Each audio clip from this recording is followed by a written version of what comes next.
Bapak dan Ibu sekalian, perkenalkan saya Junmoy, Sales dan Marketing Division Head Prodata Sistem Teknologi. Time is money.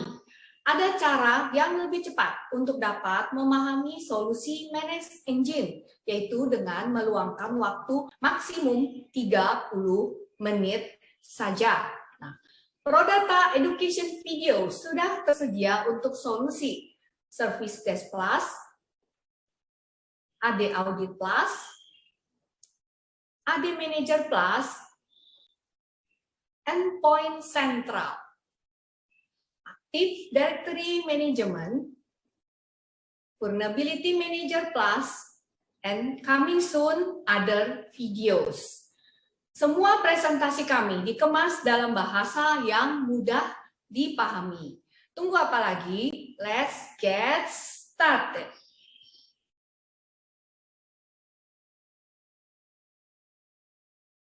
Pertama, saya akan coba jelaskan apakah solusi dari Managed Engine yaitu Application Manager. Oke, jadi bagi Bapak Ibu sekalian yang mungkin baru mengenai Application Manager, jadi Application Manager di sini adalah salah satu solusi dari Managed Engine, di mana Application Manager ini adalah monitoring tools untuk memonitoring aplikasi, infrastruktur, dan juga user experience monitoring. Dan ke semua monitoring yang tadi, application, infrastruktur maupun user experience sudah disediakan dalam satu single console dashboard, di mana kita bisa dapat mencari, memonitoring, mencari root cause ketika ada terjadi problem, dan juga dapat langsung memperbaiki dari tools monitoring application manager. Apakah masalahnya, contohnya apakah ada di URL ataupun apakah masalahnya ada di coding dari aplikasinya itu sendiri.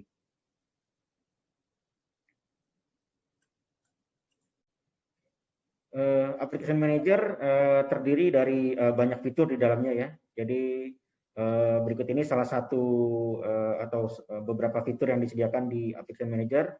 Pertama, Application Manager dapat memonitoring application yang berbasis web atau web application monitoring. Jadi apakah kita mau monitor dari sisi URL atau dari sisi HTTP ataupun dari sisi transaksi. Jadi ataupun dari sisi service-service yang mendukung dari satu web aplikasi. Berikutnya, kita juga dapat monitoring dari sisi synthetic transaction monitoring. Artinya kita dapat melihat bagaimana monitoring atau behavior aplikasi ketika diakses oleh user, seberapa bagus transaksi yang terjadi. Begitupun kita akan monitoring dari sisi server, transaksi apa saja yang masuk di satu server aplikasi. Kita mau lihat bagaimana performa kinerjanya, kita lihat tracing-nya, apakah ada problem di URL ataupun ada problem di coding ataupun di database. Berikutnya di Application Manager juga menyediakan yang namanya multi cloud monitoring yang pada webinar ini akan dicoba dijelaskan lebih dalam lagi, di mana kita support berbagai jenis platform cloud monitoring. Lalu berikutnya kita juga memonitoring infrastruktur berbagai jenis service yang mendukung satu aplikasi. Lalu kita juga menyediakan solusi monitoring untuk database, jadi berbagai jenis database sudah disupport untuk di monitoring juga. Lalu memonitoring dari sisi kontainer, jadi kalau Bapak Ibu sudah menggunakan model application berbasis kontainer, kita juga dapat mensupport monitoring beberapa jenis kontainer. Berikutnya monitoring berbasis ERP, jika Bapak Ibu sudah menggunakan sistem ERP, apakah itu mungkin SAP atau Oracle EBS atau ERP yang lain. Lalu berikutnya middleware monitoring. Lalu berikutnya adalah website monitoring, di mana kita dapat monitoring bagaimana kinerja satu website atau portal. Berikutnya fungsi atau fitur discovery dan juga dependency mapping yang sudah disediakan di dalam Application Manager. Lalu disediakan juga smart alert, di mana kita dapat melakukan berbagai jenis action yang bisa kita jalankan ketika kita mendapatkan satu isu atau alert yang muncul di monitoring tools kita. Lalu yang terakhir di Application Manager menyediakan yang namanya Advanced Analytics. Jadi dari beberapa report yang disajikan atau disediakan di Application Manager, kita dapat mengetahui atau dapat melakukan analisa satu data terhadap satu monitoring. Berikutnya mungkin ini mengapa kita membutuhkan application manager. Jadi benefit yang bisa kita dapatkan menggunakan application manager. Pertama, kita dapat melakukan optimisasi atau optimize application usage. Jadi kita dapat melihat apakah aplikasi kita bekerja atau performancenya sudah optimal dari sisi usage ataupun dari sisi connection ataupun dari parameter-parameter yang lain. Lalu kita dapat mereduce MTTR atau time to resolve-nya. Jadi dengan bisa mendeteksi satu problem yang terjadi di satu aplikasi, kita bisa mencari tahu root cause analisisnya, kita bisa lihat trend reporting-nya, dan kita bisa melakukan resolve secara lebih cepat. Lalu kita juga dapat mengimprove yang namanya operation process, jadi berkaitan dengan aplikasi, di mana di aplikasi kita bisa mencari kalau ada sesuatu yang problem di sisi perubahan codingnya misalkan, kita dapat melihat bagaimana perubahan coding itu berimpact ke satu aplikasi. Berikutnya kita benefit yaitu dapat merespons satu insiden yang terjadi dengan lebih cepat, artinya dengan menggunakan application monitoring, kita dapat mendapatkan preventive alert sebelum alert itu atau problem itu berimpact terhadap user. Jadi ketika kita monitoring, kita bisa membuatkan yang namanya threshold, menjaga satu kinerja monitoring sebelum dia berimpact ke user, kita sudah bisa mendapatkan instant alertnya, dan kita bisa langsung mengeskalasikan dari sisi tim terkait. Berikutnya adalah bagaimana kita memastikan aplikasi kita sudah sesuai dengan bisnis. Lalu yang terakhir, dengan menggunakan tools application manager ini, kita dapat memigrasi aplikasi ataupun infrastruktur kita ke cloud dengan lebih baik.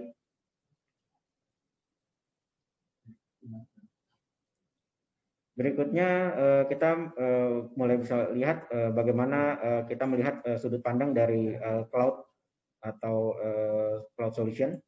Jadi mungkin seperti yang Bapak Ibu mungkin sudah mengetahui bahwa saat ini kita sudah familiar dengan yang namanya cloud solution, di mana berbagai macam service yang biasanya ada di premise sudah mulai dipindahkan ke cloud, baik itu dari infrastruktur, baik itu dari database, baik itu dari service ataupun application, di mana sudah bisa dimigrasi semuanya ke cloud.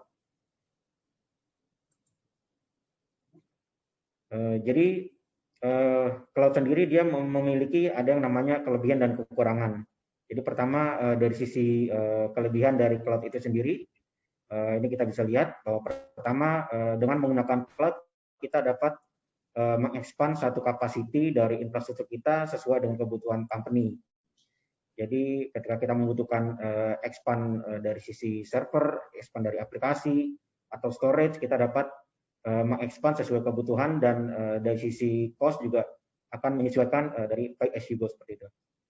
Berikutnya yang pastinya low cost. Jadi dengan menggunakan cloud secara cost dia akan lebih rendah karena kita tidak perlu lagi menyediakan yang namanya hardware, yang tidak perlu lagi menyediakan yang namanya lokasi server, storage ataupun data center ataupun power dan lain-lainnya, karena ini semuanya sudah di handle oleh service provider. Berikutnya kelebihan dari cloud yaitu ya easy management, artinya kita dapat mudah memanage service-service yang sudah kita gunakan di cloud. Lalu berikutnya kelebihan dari cloud ya di sini adalah availability dan uptime. Jadi si service provider ini akan memastikan bahwa service yang sudah kita gunakan di cloud dipastikan bahwa dia selalu bisa digunakan 24/7.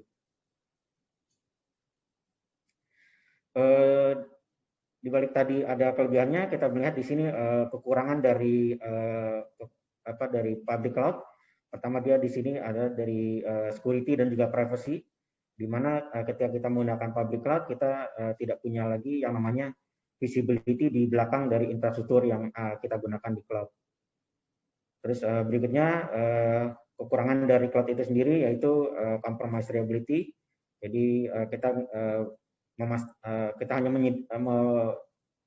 memastikan bahwa reliability ataupun compromise ini hanya disediakan oleh dari sisi service provider.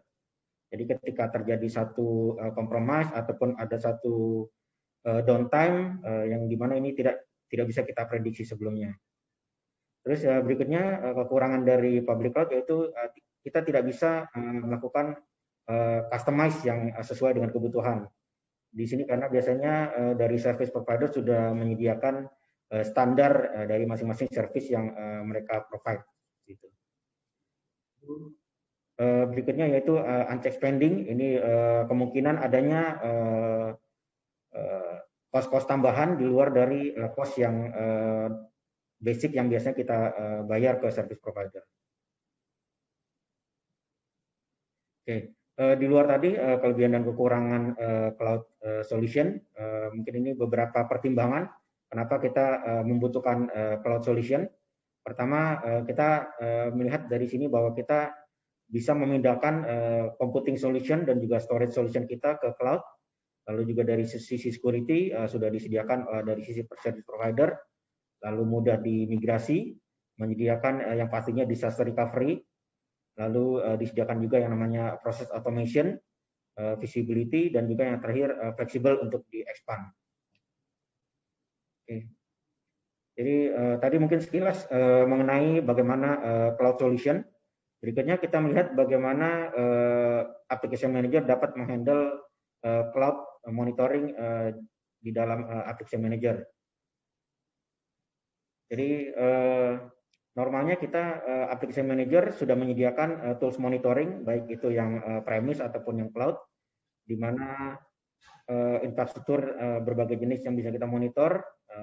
Selanjutnya dari sisi admin ataupun user ataupun operator dapat mengakses ataupun menggunakan application manager dengan melihat web client yang disediakan, melihat anomali, jika ada terjadi anomali bisa langsung terdeteksi, melihat yang namanya root cause analisisnya, dapat melakukan konfigurasi threshold sesuai dengan kebutuhan, lalu berikutnya menampilkan alert ketika terjadi satu event, melihat dari sisi dashboard, melihat performa ataupun tren, lalu dari sisi reporting, melihat bagaimana report dari sisi historical, lalu di sini yang pasti application manager mudah digunakan, dan yang terakhir application manager menyediakan yaitu yang namanya mobile app. Jadi artinya kita dapat mengakses application manager melalui aplikasi mobile.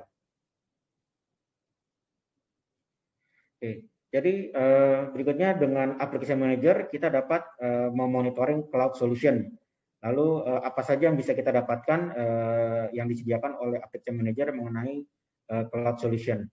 Jadi pertama kita dapat melihat semua jenis cloud solution atau cloud monitoring yang dimana kita bisa integrasikan dalam satu dashboard berbagai jenis layanan cloud. Lalu diintegrasikan lagi dengan kalau kita masih menggunakan premise. Jadi kita combine monitoring baik cloud dan premise dalam satu monitoring. Lalu kita bisa dapat melakukan korelasi antara satu service dengan service yang lain. Lalu antara aplikasi dengan aplikasi lain, aksesnya juga bisa kita monitor. Berikutnya dengan application manager kita dapat seamless melakukan monitoring dengan melakukan tracking dan juga troubleshooting. Kita dapat melihat bagaimana health atau kinerja dari cloud system kita, melihat dari sisi infrastrukturnya, melihat dari sisi database-nya, dan juga melihat dari service yang disediakan di cloud infrastruktur. Berikutnya di application manager juga menyediakan monitoring dengan dia menyediakan yang namanya instant alert ketika secara real time, jadi ketika terjadi ada penurunan kinerja yang mengganggu atau bisa mengurangi performa suatu aplikasi, kita dapat mengatur atau mengkonfigurasi dari sisi yang namanya threshold, baik itu statik ataupun menggunakan baseline. Lalu kita dapat melakukan drill down, mencari tahu di mana masalahnya, apakah masalahnya ada di satu capacity ataupun di satu service. Yang selanjutnya kita bisa melakukan otomasi. Jadi secara otomatis kita bisa melakukan corrective action. Jadi sebagai contoh corrective action-nya kita bisa melakukan restart service, restart instance, restart satu VM misalkan, ataupun action-action yang lain. Oke, berikutnya di Application Manager juga menyediakan monitoring cloud dengan menampilkan dalam bentuk visualisasi, yaitu kita melihat bagaimana tren ataupun utilisasi dari satu kinerja atau parameter di dalam satu server misalkan, kita bisa melihat bagaimana growth-nya, rata-ratanya, lalu kita bisa analisa bagaimana performanya, statistiknya, lalu kita bisa melakukan yang namanya capacity planning. Jadi kita bisa memprediksi atau memplanning apakah kita butuh mengekspand atau tidak dari sisi cloud solution yang sudah kita gunakan. Berikutnya ini adalah jenis-jenis cloud solution yang sudah disupport di dalam Application Manager. Jadi kita melihat kita sudah support untuk memonitoring cloud menggunakan Amazon Web Service atau AWS, lalu Google Cloud Provider atau GCP, Microsoft Office 365 service-nya, lalu Azure, jadi kita bisa monitoring service-service dalam Azure dan komponennya, lalu juga Oracle Cloud, dan juga yang terakhir OpenStack. Selain cloud monitoring yang tadi saya jelaskan, ini adalah solution-solution yang lain yang disediakan di dalam Application Manager, di mana infrastruktur yang berkaitan dengan VMware, Citrix, Red Hat, Oracle, Cisco, Nutanix, dan berbagai jenis infrastruktur atau teknologi yang sudah disupport di dalam Application Manager. Berikutnya kita melihat fitur atau fungsi yang disediakan di dalam Application Manager. Kita melihat di sini ada satu key point fitur di dalam Application Manager yang namanya Synthetic Transaction Monitoring. Jadi dengan Synthetic Transaction Monitoring ini kita dapat pertama yaitu mengcapture error ketika ada satu aplikasi yang tidak bisa diakses, ada error yang dimunculkan, kita bisa lihat errornya yang terjadi. Kita bisa lihat juga dari sisi end user ketika dia connect ke aplikasi bagaimana proses yang terjadi di network request. Lalu kita melihat juga bagaimana page load detail, berapa lama waktu yang dibutuhkan dalam meloading satu web page, dan juga ada beberapa parameter lain atau metrik lain yang disediakan di Synthetic Transaction ini. Jadi yang kedua, Synthetic Transaction Monitoring ini dia menggunakan end user monitoring agent.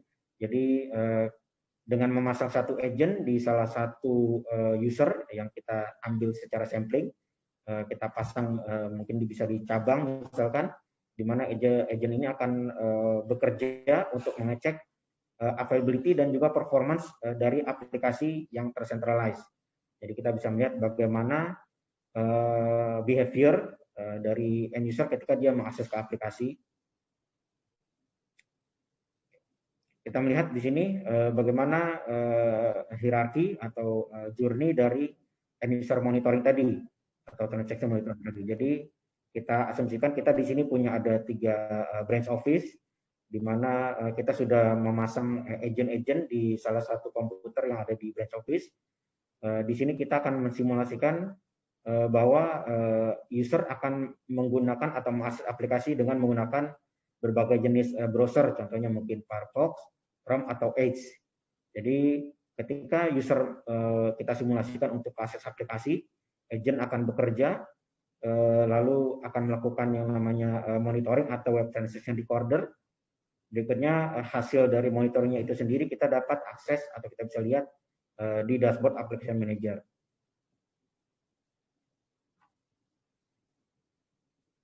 Oke, jadi di dalam Synthetic Transaction Monitoring tadi kita dapat menggunakan yang namanya Real Browser Monitoring. Jadi fungsi Real Browser Monitoring ini adalah kita dapat mensimulasikan bagaimana user berinteraksi dengan aplikasi.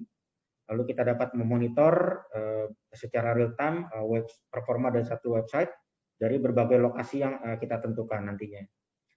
Lalu berikutnya kita dapat memastikan atau kita dapat mengecek apakah masalahnya ini ada di aplikasi ataupun di network dengan melihat dari Real Browser Monitoring ini.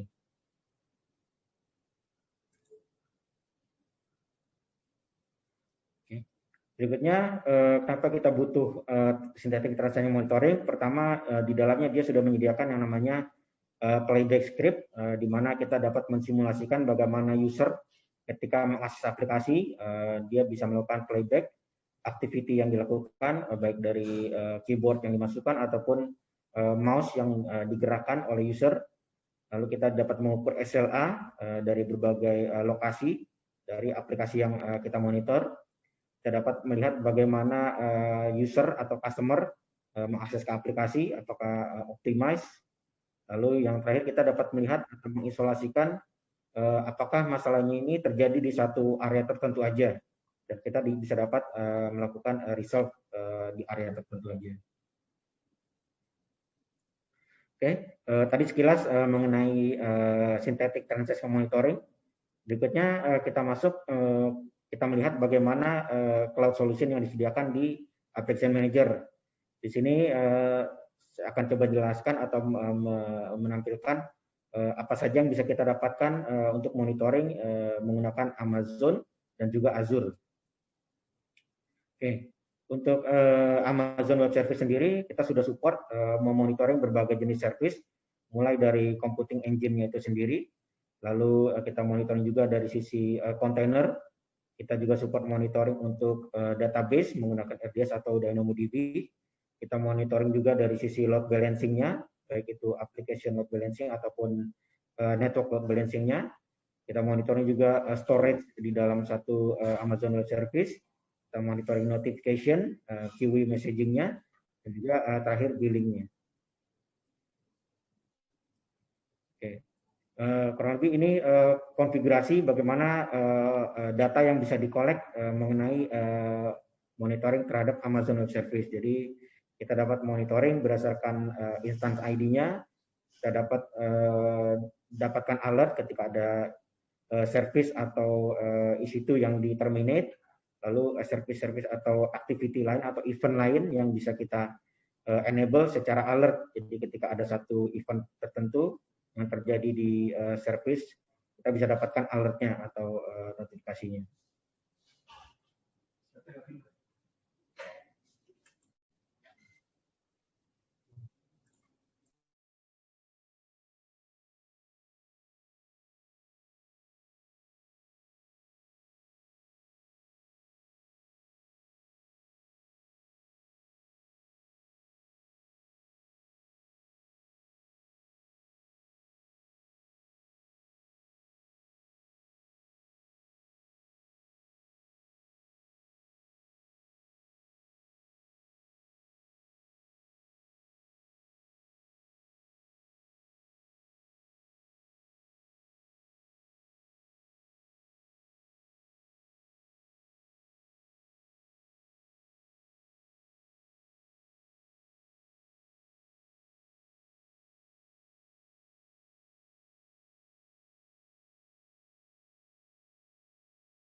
Ya, mohon maaf, Bapak Ibu, saya lanjutkan kembali. Jadi tadi kita sudah melihat bagaimana untuk synthetic transaction monitoring. Berikutnya kita melihat support untuk monitoring, khususnya kita akan lihat untuk monitoring cloud berbasis Amazon atau AWS ataupun Azure. Jadi seperti tadi sudah sempat saya jelaskan, jadi untuk monitoring Amazon Web Service kita support berbagai jenis service di dalam Amazon yang kita bisa monitor. Ada computing engine-nya itu sendiri, container, database, load balancing-nya, storage, notification, QA messaging, dan juga billing.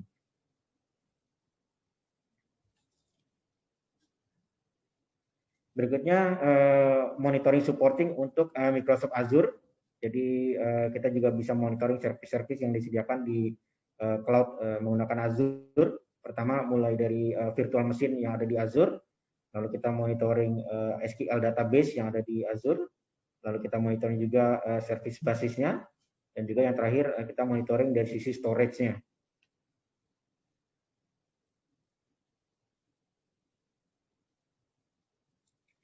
Berikutnya kita melihat bagaimana kita dapat menganalisa performa atau kinerja dari cloud system kita menggunakan Application Manager. Pertama, kita melihat di dalam Application Manager menyediakan yang namanya forecast report, di mana forecast report juga kita bisa gunakan untuk memonitoring cloud system kita. Di dalam forecast report ini kita dapat memprediksi dan juga menganalisa dari satu growth dan juga utilisasi. Sebagai contoh, kita mau menganalisa bagaimana penggunaan storage di satu server ataupun di satu database. Dengan forecast analisis ini kita dapat memprediksi kapan storage itu akan habis. Dengan prediksi ini kita dapat melakukan persiapan ketika kita membutuhkan ekspansi di sisi storage. Lalu berikutnya kita juga dapat men-tracking variasi datanya dan juga statistik yang disediakan di dalam forecast report. Jadi forecast report ini kita memiliki sistem sendiri atau machine learning-nya di belakang Application Manager-nya. Berikutnya yang bisa kita lihat di Application Manager mengenai cloud monitoring yaitu analisis report. Jadi dengan analisis report ini kita dapat melihat report secara individual. Jadi kita bisa lihat per satu service yang ada di cloud, kita lihat bagaimana kinerja reportnya, lalu performanya, bagaimana atribut-atribut monitoringnya, dan juga kita dapat melihat monitoring atau reporting dari sisi downtime. Jadi kita bisa tahu kalau ada salah satu service yang ada di cloud kita ada downtime, kita bisa lihat berapa lama downtime-nya, rata-rata downtime-nya, dan lain-lain. Berikutnya summary report, kita bisa lihat bagaimana summary baik dari sisi availability dan juga health dan performance dari cloud solution kita. Yang terakhir adalah at a glance report, jadi menampilkan beberapa report yang disajikan dalam satu tampilan report. Berikutnya capacity planning report. Jadi dengan capacity planning report kita dapat mengukur capacity dari cloud system kita. Misalkan kita mau mengukur bagaimana server atau computing engine yang ada di cloud kita. Kita lihat utilisasi reportnya, kita evaluasi, dan kita bisa memutuskan di kedepannya apakah kita membutuhkan penambahan capacity, misalkan di CPU, memori, ataupun di hard disk. Jadi dengan capacity planning ini kita dapat melakukan planning dan juga kita dapat memutuskan untuk penambahan atau tidak. Capacity planning ini basicnya dia bekerja dengan menggunakan basic threshold. Jadi dengan basic threshold akan kita ukur rata-rata dari satu capacity planning, baik itu CPU, memori. Kita tentukan secara rata-rata tersebut apakah kita membutuhkan penambahan atau tidak.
Bapak dan Ibu sekalian, Prodata juga aktif menyelenggarakan Prodata Virtual Classes, Prodata Product Update Solution for Managed Engine, webinar in bahasa, webinar collaboration with principal, dan seminar.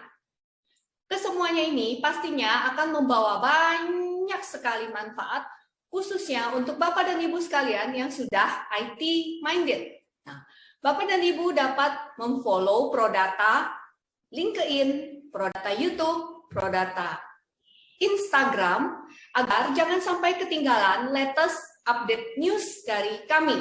Sampai jumpa pada video Prodata berikutnya. Thank you for watching. Oke, jangan lupa subscribe untuk video edukasi berikutnya.